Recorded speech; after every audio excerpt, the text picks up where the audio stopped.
what I'm talking about. Okay, here we go. Alright, so now what I'm going to do is I'm going to turn it up a little bit so everybody can hear it.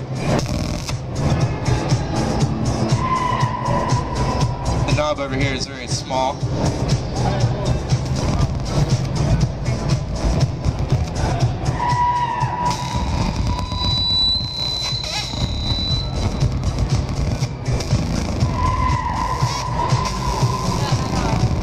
Can people hear that? Yeah. So, if you want to take a look at what I'm doing over here, all I'm doing is bringing the volume on the channel 1 up. And it adjusts the pitch. And it's hella fat, yeah. Talk about some fat ass shit up in the house, yeah. And as you can also see, it's totally clipping the fuck out of this little piece of shit mixer. I first discovered this using my tape cassette player, and I was like, yeah, rocking out on my shit, like all in my studio, like, baby, one girl, so.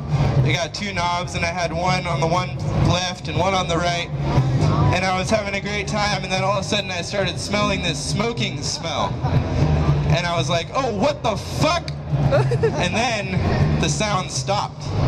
So I'm not going to push it too much here, because I want to use this thing again for this demonstration, but all I'm saying is that you should go home, take that piece of shit mixer that you're like, man, I never want to mix with that. I got some Serato now, I don't need some shitty ass mixer. No, you just fuck that shit up. That's what I'm talking about. Okay, so basically what I did is obviously, you know, you could play a little bit around with it.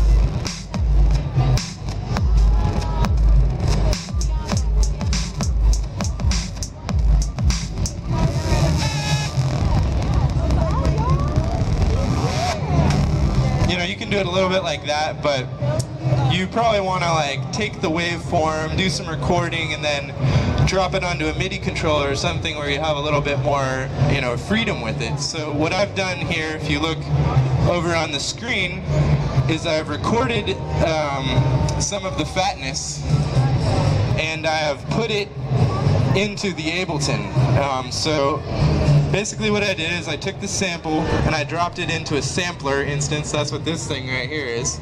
And this is what it looks like. It's really just weird. It's not like any wave really that you see normally, because it's just a fucking shit wave that's so fat I don't know what to do.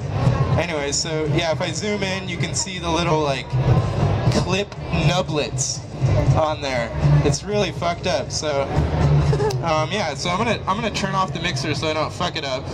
But now that I've shared that with you, I feel a lot better. And okay, what am I gonna do next?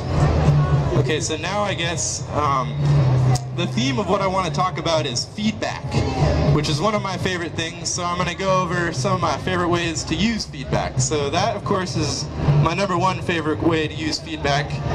What do you guys think about that shit? You like? Can I get some feedback? Yeah. About the feedback. Yeah, some feedback. Okay, good. All right, so what I've done here is I should just have this. If I go in my samples file here, I can find myself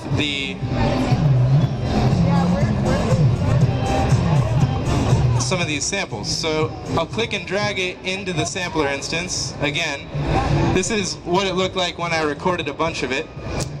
And so yeah, I'll just draw my start area to over here.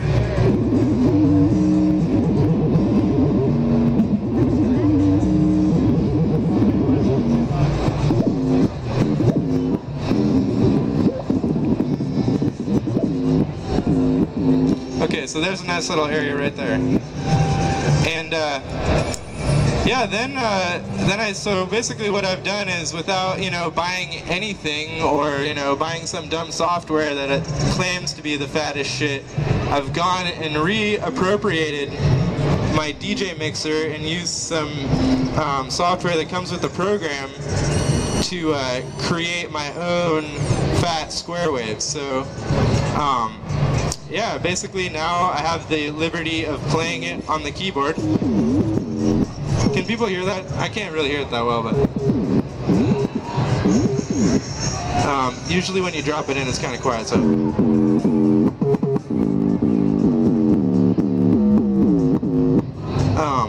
So yeah, that's pretty much, you know. Now I've got my little synth going on that I made, and I guess I'm gonna go over some things that you can do with it. So once you get it going on, let me check my notes here. So yeah, I guess I'll share with you guys an example of how I turned it into something that I could play on my pad interface here, using a couple different effects and whatnot. So I'll go into my preset drum wrecks that I've made, and I'll choose my left side here, and let's see. I'll give an example of a song where I used this sound as the main synth line.